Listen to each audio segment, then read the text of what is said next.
Welcome to episode 4 of creating your very own Discord economy bot from scratch with slash commands. Now, guys, from the last video, if you remember, we were actually able to successfully create our event handler and our command handler. So this is going to load in all our files from our commands and events so that we can use them. So we're almost to the point where we're ready to write our very own commands, and we are going to get to that in this video. However, there are some things that we need to do first. We actually have to write 2 more files to get us where we need to be. So let's just start and let's create a new file and call it deploy commands, and just create that in your base folder. All right, and don't put it in any nested folders. It should just be deploy commands. Now the purpose of this is going to run each time you want to update your slash commands. So basically you don't want to update your slash commands every time you rerun your code, because there actually is a limit on the API of when you call this function of deploying commands, and Discord doesn't want you to do that every single time. So we're only going to do it whenever we need to, whenever we actually edit our commands to the point where the slash command UI needs to be updated on Discord. So we do have to write this file, but we only have to write it once. All right, guys, if you look in the description of this video, I actually did include a link to a paste bin which has the code for this file. So I really don't think that it's important for you guys to understand this file completely, just because this is very specific to Discord. So guys, go ahead and take the code from the paste bin and copy all of it into the deploy commands.js file that you have created. Now I will cover a little bit of what is going on in here, but generally just know that this is just updating your slash commands if you ever make edits to your slash commands, so that the Discord UI can update, get the information for the description, get the information for the options, get the information for the slash name, things like that the Discord API actually does need. That only happens every time you make a change. So you will only want to run this command every few times when you make a new command. There actually is still information that we need to add to this file for it to work. So as you can see up here, we have our client ID, our guild ID, and our Discord token. But right now, if you look in our env, we actually only have our Discord token from before. So we actually need to get our client ID and our guild ID. So go ahead and go to your .env over here and type in guild underscore ID, and then on the next line type client underscore ID. And I'm going to go ahead and show you guys how to get these. So first, let's get our guild ID. So go onto your Discord. Here's the Discord. So what you guys are going to want to do is actually go to your personal user settings down here at the bottom, click the little gear icon, and go all the way down to advanced. Once you're at advanced, you're going to want to make sure that developer mode is turned on. Now this is very important because this is going to help us a lot in being able to get the IDs for certain elements in your server. So make sure this is turned on. Then you can go back and you can actually right click at the top your server name, and you can click copy ID. So this is actually the ID for your server. So now let's go back to your .env file and paste that code into your .env for the guild ID. Once we got our guild ID in there, now all we have to do is get our client ID. And luckily for us, since we actually already have our bot in our server, we can go over here to our Dinobot, or whatever your bot's name is, right click and click copy ID. So this is just going to do the same thing we just did for our server, except it's going to get the ID for our actual bot. There we go. Paste that in there for client ID, and there we go. We have all the information we need for this deploy commands to work. Okay, guys, I'm just going to do a brief overview of what's happening in here. So basically, we're extracting the REST and routes classes from the discord.js framework. We're getting all of our variables from the env folder. We're getting the file system thing that we used in the index.js. And this line right here, you can actually delete this. I was using this for testing purposes. So we're going to see if you guys are paying attention, because you should be deleting that line. Save it. So we're going to grab all the command files from the command directory. So it's the same thing that we did before in the index.js. We're just going to go to this command file, get all the files that end in .js. We're then going to grab the slash command builder output of each command's data for deployment. So what that basically means is for each file, it's going to turn it into a slash command. It's going to build a slash command for each one of them. Then we're going to construct and prepare an instance of the REST module. So all you guys really need to know about this is basically this is just preparing the data with your token and getting it ready to send it to Discord API so that it can register your slash commands. Then we're going to deploy the commands here. So it's just going to try and catch in case there is an error. So maybe there is something wrong with your slash command. Maybe you wrote something wrong, or maybe there's a typo. It will actually console.log the error out to you so that we can debug it if that ever happens. But basically it's just going to start refreshing it. It's going to send all the information to Discord. And then if successful, it's going to tell us how many commands we have in total. And it's going to say that they were reloaded. So again, you only want to run this file if you made an edit to your command or if you made a new command, and then that way it will register to Discord itself. So that's that file, guys. And now we can move on. We can close that up. You're never going to have to touch that ever again. And that's really why I said we don't really need to explain it too much. But there is another file that we need. I want you to go to events, and we're actually going to create our first real event. So we already have the ready.js, but now we're going to create probably the most crucial event we have, which is interaction create.js. So notice how I wrote that interaction create.js. So just like the deploy commands file, I'm actually going to give you this code straight up because again, this is pretty cookie cutter code. So you actually should understand what this code is doing. But for now, just to get started, we're just going to paste this in here and I will go over it with you. I don't think it's worthwhile of me just coding every line and you reading it because again, this is very cookie cutter to how Discord works. This is actually how the docs tell you to handle an interaction, and it's pretty basic. And I don't know if this looks scary to you guys because you don't know what it means, but I'll go over it real quick. So basically, guys, this is the event that an interaction is made. So basically what an interaction is if you go to Discord, an interaction is basically this. So if I do one of these commands, when I click that is an interaction. So the bot would count that as an interaction. So what do we want to do with that interaction?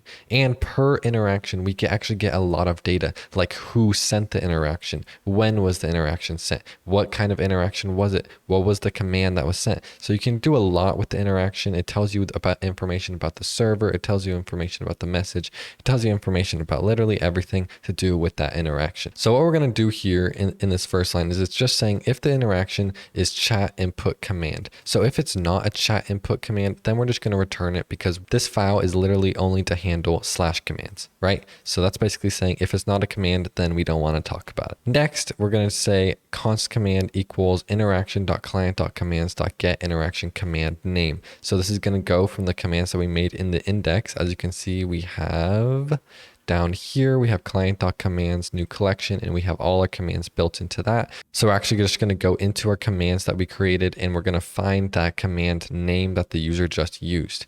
Now, if they used a command that doesn't exist, then we're just going to console.error a no command matching command name. So that's just saying like if the slash command that was used actually doesn't even exist, or we don't have a response for that, then it's going to say no command was found. Then what we're going to do is we're actually going to execute that command. So it's just command.execute in the interaction that we have here that was used. So whoever sent this message, we're just going to send that interaction to the command. Now this is going to get sent to all of our command files, and then we're going to be able to do whatever we want with the interaction, and we can manipulate it in any way. If this is not making sense to you guys, don't worry, it's going to make sense in a little bit once we start getting commands. But basically guys, that's all we need to actually create our first command. So let's save that, make sure you saved that, and then we can actually close that. And let's go over to commands, and let's just create a cookie cutter command. And I've been using the word cookie cutter quite a lot, but it's my new favorite word. Let's create a command called ping.js. So this is going to be, you guys probably have seen this if you've ever seen any other bots. This is kind of like just a customary, kind of like a hello world kind of command. I'm just going to show you how to write this, and then you can use this command, this very simple command, as a template to write any of your future commands. So this is a good starting point because this is going to be very bare bones. So here we go. This is how you write all slash commands. So we're going to do const, and we're going to want to take slash command builder, and we're going to want to take that from Discord itself. So require, and then as we have done so many times, discord.js. So there we go. We need slash command builder. All right, now that we have the slash command builder, we can actually start our commands. So just like our events, we're going to do module.export. So this is just exporting any code that we write from here on out so we can use somewhere else. And we're going to write data. So this is the first attribute of a command. And we're going to write new slash command builder. And then here you want to go to the next line and then tab over, and you're going to want to write set name. And here you can set the name of your command. So this is going to be the name of the command. There you go. We're going to set that as ping. Then you can set a description.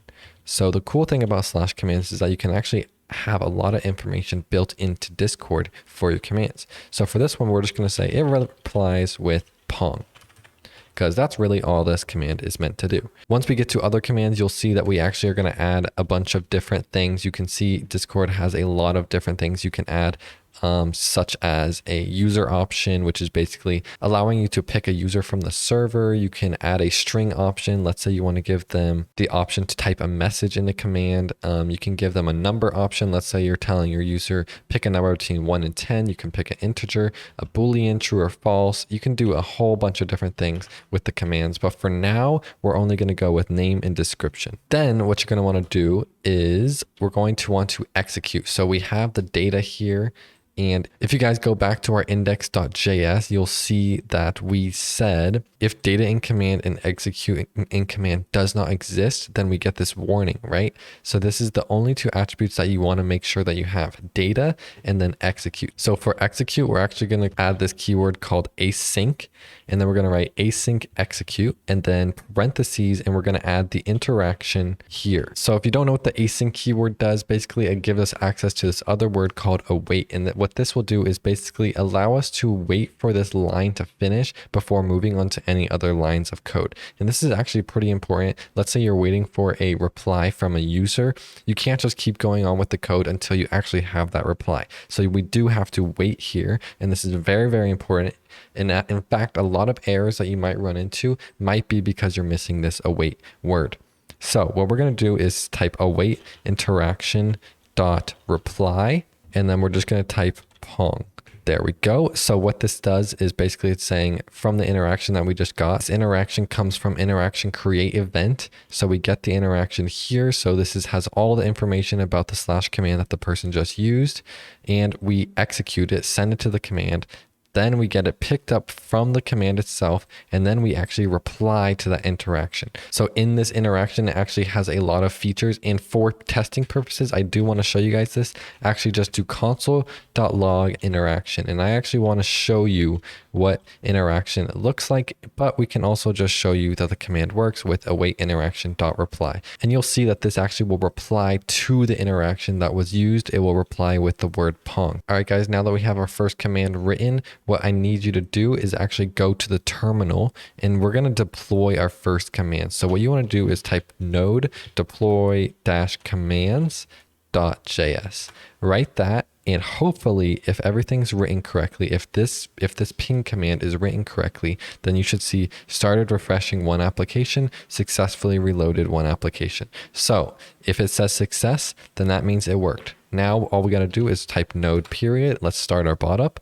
It's working, it's on. So let's go to Discord now, and we see that our bot is on, right?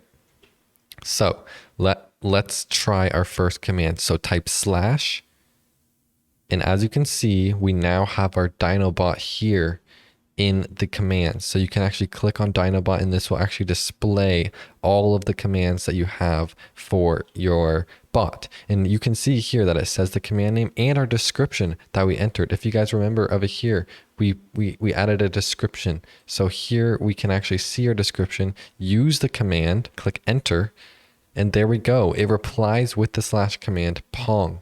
Dinobot actually says that. And we can actually say anything we want in here, and the bot will actually listen to us. I think that's pretty cool that we can actually make the bot say whatever we want. But now I want to show you guys the interaction and what it is. Hopefully you guys did this line console.log interaction, because I actually want to take a look at the interaction, and I just want to show you what is contained inside this massive interaction. So here is the start of the interaction. So we console.logged it here, right? It says chat input command interaction. So that's what type it is. So it has a lot it has a lot of information that is very useful and could be very useful for any commands that you use. So it has a lot of information that you won't need, like type. Not really sure what that does, but it has ID for the interaction. It has application ID. It has the channel ID. It has the server ID. It has the user who sent it and all the information that comes along with the user, like the user's ID. It shows that if it's a bot or not. It has its username. So it actually has my username right there. Along with user, it also has members. So member actually gives you more information than user, and member actually shows information regarding to that user in how in their relationship to the server. Literally so much information. A lot of this you probably won't use, but it just has everything that you can ever want. We also have the timestamp of when the member was joined. We have nickname. What else do we have? We have a lot of repeated stuff. We have permissions. So you might want to have commands that are specific to mods that only mods can use. You can actually check their permissions. Like, do they have permission to ban a certain user and stuff like that. And yeah, that's basically it. But we really get a lot of information in here.